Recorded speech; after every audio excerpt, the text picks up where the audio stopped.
بسم اللہ الرحمن الرحیم۔ ایڈمرل نوید اشرف، نشان امتیاز ملٹری، تمغہ وصالت، chief of naval staff. Air chief marshal Zaheer Ahmed Babar Sidhu, نشان امتیاز ملٹری، ہلال جرت، chief of air staff. General officers, flag officers اور ایئر آفیسرز افواج پاکستان کے جری جوانوں، سیلرز اور ایئر مین، قابل احترام مہمانان گرامی، خواتین و حضرات، السلام علیکم۔ آج کا دن ہم سب کے لیے باعث افتخار ہے کہ ایک سال قبل معرکہ حق آپریشن بنیان مرصوص میں اللہ تعالیٰ کی رضا سے پاکستان، اس کی عوام اور افواج پاکستان کو ایک بے مثال کامیابی ملی۔ 6 اور 7 مئی 2025 کی درمیانی شب سے 10 مئی تک دشمن نے پاکستان کی خود مختاری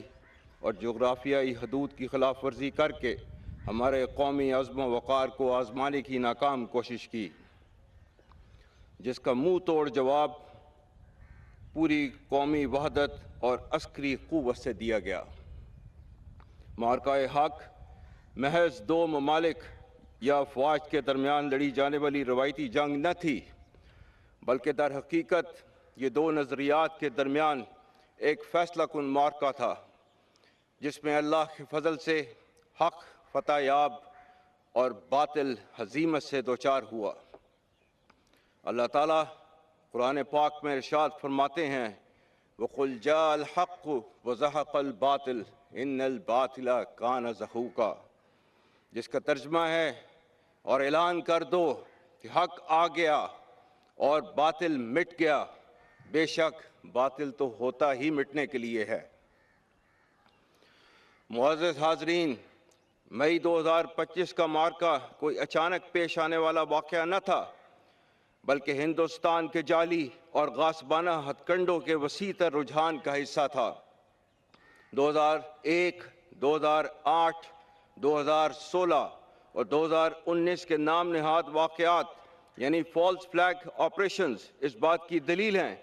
کہ ہندوستان ماضی میں بھی الزام تراشی، مبالغہ آرائی، جنگی جنون اور محدود جاہلیت کے گمراہ کن تصور کے ذریعے پاکستان پر ناجائز جنگ مسلط کرنے اور طاقت کے زوم میں تنگ نظر اور قلیل مدتی سیاسی و عسکری مقاصد حاصل کرنے کی ناکام کوشش کرتا رہا ہے۔ الحمدللہ ہر بار پاکستان نے دشمن کے غلط اندازوں کو نہ صرف بے نقاب کیا، بلکہ اسے ہر بار شکست فاش سے دوچار کیا۔ اس جنگ میں بھی ہندوستان ایک بار پھر اپنی فرسودہ سوچ اور خود فریبی کا شکار ہوا۔ قوم کی امنگوں کے عین مطابق اس بار جواب معرکہ حق آپریشن بنیان مرصوص کی صورت میں دیا گیا، جس کا مقصد دشمن کی اس روش کو ہمیشہ کے لیے بے نقاب اور ناکام کرنا تھا، جس کے تحت وہ اپنی داخلی ناکامیوں سے توجہ ہٹانے کے لیے ہر خود کردہ واقعے کا الزام وطن عزیز پاکستان پر لگا کر جنگی ہیجان پیدا کرتا رہا ہے۔ ہندوستان اس وہم و گمان میں تھا کہ وہ پاکستان کو عسکری جاہلیت اور سفارتی تنہائی کا نشانہ بنا کر طاقت کا توازن تبدیل کر دے گا اور خطے میں اپنی برتری ثابت کرے گا،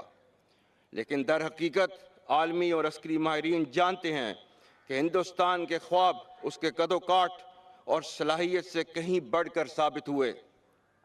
دشمن شاید بھول چکا تھا کہ اہل پاکستان اور افواج پاکستان نہ تو پہلے طاقت کے غلبے سے مروب ہوئے اور نہ ہی آئندہ کبھی ہوں گے انشاءاللہ۔ تیغوں کے سائے میں ہم پل کر جواں ہوئے ہیں،